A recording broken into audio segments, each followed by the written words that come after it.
Bonjour, je suis Thomas Fèvre-Dubose, cofondateur et directeur associé de Converteo.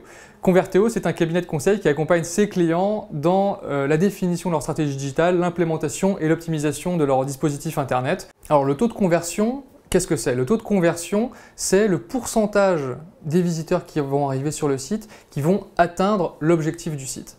Alors, quel est l'objectif du site? En fait, il va être extrêmement varié en fonction des sites et en fonction des modèles. On va regarder par exemple et parler par exemple du taux de conversion des sites e-commerce.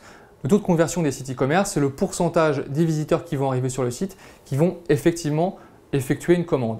On pourrait parler d'autres types de modèles où par exemple le taux de conversion d'un site par exemple bancaire va être ou peut être sur une certaine partie de son métier le nombre de visiteurs qui vont effectivement par exemple demander une simulation pour un crédit immobilier. Pour des sites médias, on va regarder d'autres taux de conversion et d'autres indicateurs, tels que par exemple le nombre de pages vues que va effectuer un consommateur et un visiteur, parce que c'est ça qui va déterminer le nombre de bannières qu'on va pouvoir lui afficher. Et donc la capacité, le taux de conversion en réalité, va être la capacité à l'exposer à un certain nombre de messages publicitaires. Pour donner quelques exemples, dans l'e-commerce, le taux de conversion moyen est aux alentours de 2%. Donc c'est un taux extrêmement faible, ce qui signifie que sur 100 visites qui arrivent sur le site, il y en a 98 qui n'achètent pas de produits pour un site e-commerce moyen. Alors les plus grands sites, ceux qui ont les clients les plus satisfaits, les plus fidèles, arrivent à avoir des taux de conversion qui peuvent être de l'ordre 5, 6, voire 7%. A l'inverse, des sites en lancement avec des clients qui ne sont pas forcément extrêmement fidèles ou avec des paniers moyens qui peuvent être extrêmement élevés, ont en général des taux de conversion qui peuvent être de 0,10, 0,20, voire 0,5% en fonction des modèles. Donc le taux de conversion et la valeur absolue du taux de conversion n'est pas une fin en soi. On peut faire un site extrêmement rentable avec un taux de conversion très faible ou très élevé, mais par contre on va avoir des différentiels de valeur absolue en fonction des modèles et en fonction des sites internet bien sûr. Alors la question qui est effectivement importante, c'est comment analyser sa conversion et comment faire en sorte de l'améliorer. Il y a beaucoup effectivement de responsables de sites ou de personnes qui souhaitent améliorer leur conversion, qui souhaitent regarder ou essayer de comprendre les parcours clients, essayer de comprendre par où passe le consommateur, par où passe le visiteur. Est-ce qu'on pourrait identifier des grands types de parcours sur le site internet? C'est une question très souvent qu'on nous pose en tant que consultant. Notre réponse et notre vision, c'est que fondamentalement, les consommateurs et les visiteurs sur les sites ont des parcours qui sont extrêmement variables et extrêmement variés.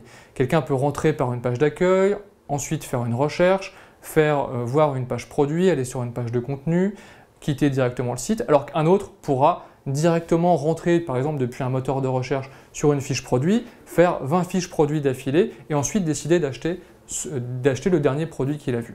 Donc les parcours peuvent être extrêmement variables. Donc comment imaginer un parcours client idéal? Comment imaginer un parcours client qui puisse représenter tous les autres? En réalité, c'est extrêmement difficile.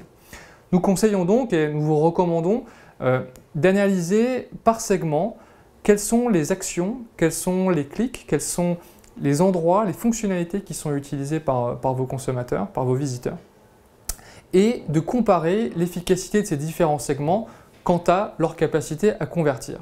Est-ce que le fait que le consommateur clique sur votre module de comparaison apporte quelque chose à la conversion? Est-ce que le fait que votre consommateur rentre par la page d'accueil, rentre par une fiche produit, rentre par une page de contenu, fait qu'il va convertir plus? On peut utiliser ces outils en fait pour déterminer des segments et comparer les taux de conversion, comparer le temps passé, comparer le nombre de pages vues par visite en fonction de tous ces segments. Et la comparaison de ces segments nous donne en fait une vision beaucoup plus claire de ce qui va accélérer la conversion du site et ce qui va faire en sorte que ces prospects qui arrivent sur le site, qui ne sont pas qualifiés, petit à petit se qualifient au fur et à mesure en fait, de leurs usages, au fur et à mesure des actions qu'ils vont faire sur le site, au fur et à mesure des clics qu'ils vont faire sur certains éléments.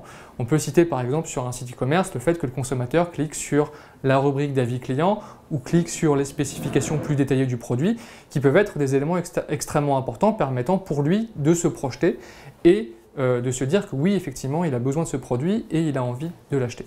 Ce qui est pour moi le plus important, au-delà effectivement de la mesure, au-delà de la capacité à par exemple améliorer l'ergonomie de son site, c'est clairement la qualité de votre offre, la qualité de vos services et l'adéquation avec vos prospects et vos clients potentiels.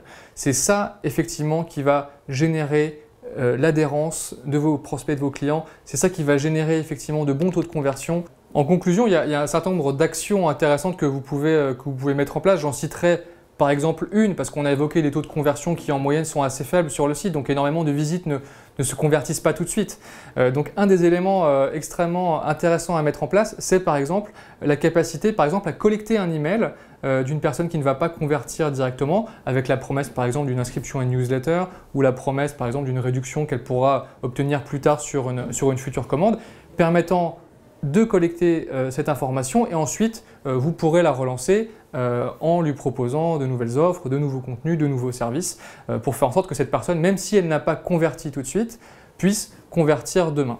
Et donc en tout cas c'est une action très basique mais qui marche extrêmement bien et qui permet de se collecter une base mail et ensuite se donner toutes les chances de convertir cette base de prospects en futurs clients extrêmement fidèles. Je vous remercie pour votre attention et je vous souhaite une excellente continuation pour votre business digital et pour votre site internet.